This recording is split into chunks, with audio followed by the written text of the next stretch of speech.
वृष्णीनां प्रवरो मंत्री कृष्णस्य दैतशका शिष्यो बृहस्पति साक्षात् उद्धवो बुद्धिसत्तमा। ये बृहस्पति के शिष्य हैं उद्धव। भगवान ने कहा उद्धव जी मुझे मेरे बाल सखाओं की, मेरी गोपियों की, यशोदा मैया की बड़ी याद आती है। मैंने कहा था परसों आऊंगा, बरसों बीत गए अभी तक नहीं गया। हमें याद उनकी क्यों आती है? क्योंकि यो भी मुझे याद करते होंगे। आप बुद्धिमान हैं, आप समझा देंगे तो हमें याद नहीं करेंगे। उद्धव जी ने कहा आपकी आज्ञा का पालन करना तो मेरा कर्तव्य है, लेकिन 1-1.5 घंटे से ज्यादा नहीं रुकूंगा। ठीक है। और उद्धव जी गए और बड़ा समझाने का प्रयास किया। यशोदा मैया ग्वालवाल को और गोपियों के पास में पहुंच गए। गोपियों से कहा देखो तुम्हें मालूम है ये गोपियां कौन है? बोले कौन है? ये भगवान कौन है? कृष्ण कौन है? बोले भगवान है, तीनों लोगों के स्वामी। गोपियां हंसी, बोले अच्छा तो क्या करें? बोले उनका ध्यान लगाओ, उनका स्मरण करो, इतना याद न करो, इसलिए उन्हें भी याद आती है। गोपियों ने कह दिया उद्धव मन भये तस्वीर, उद्धव मन रहे तस्वीर,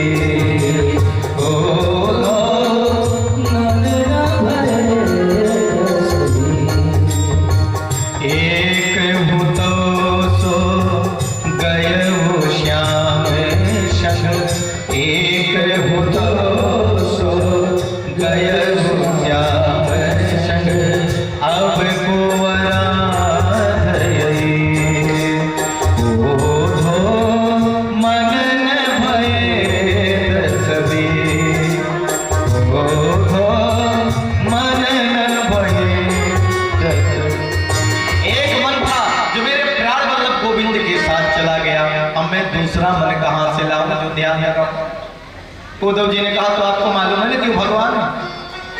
गोपियों ने कहा उद्धव तुम हुए बोरे, उद्धव तुम हुए बोरे, पाती लेकर आए दौड़े, तेरा योग कौन जाने, यहाँ रोम रोम श्याम है। ये गोपी ने कहा देखो देखो मेरे बाजू में मेरे श्याम जी खड़े हैं।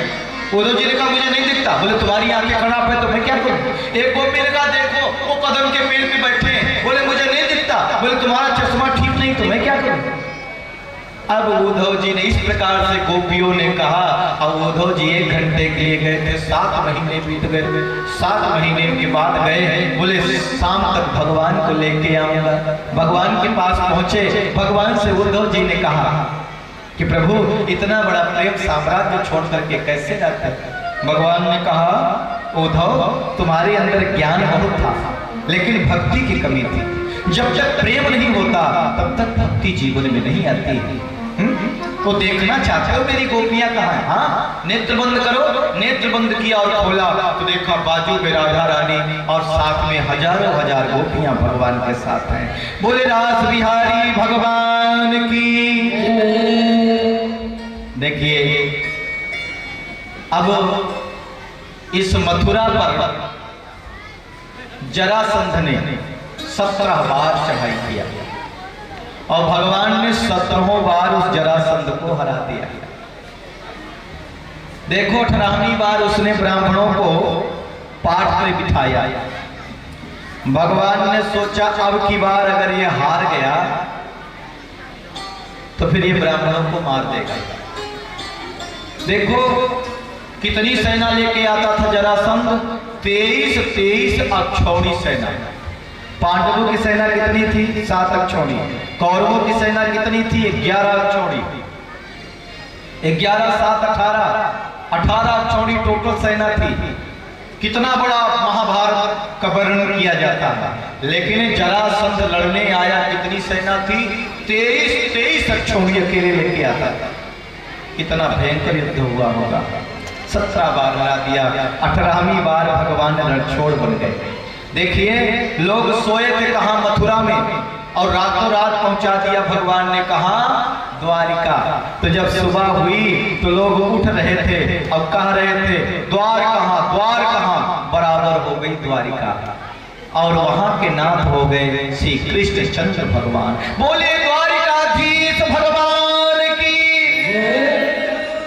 देखो वहां के राजा भगवान श्री कृष्ण हो गए।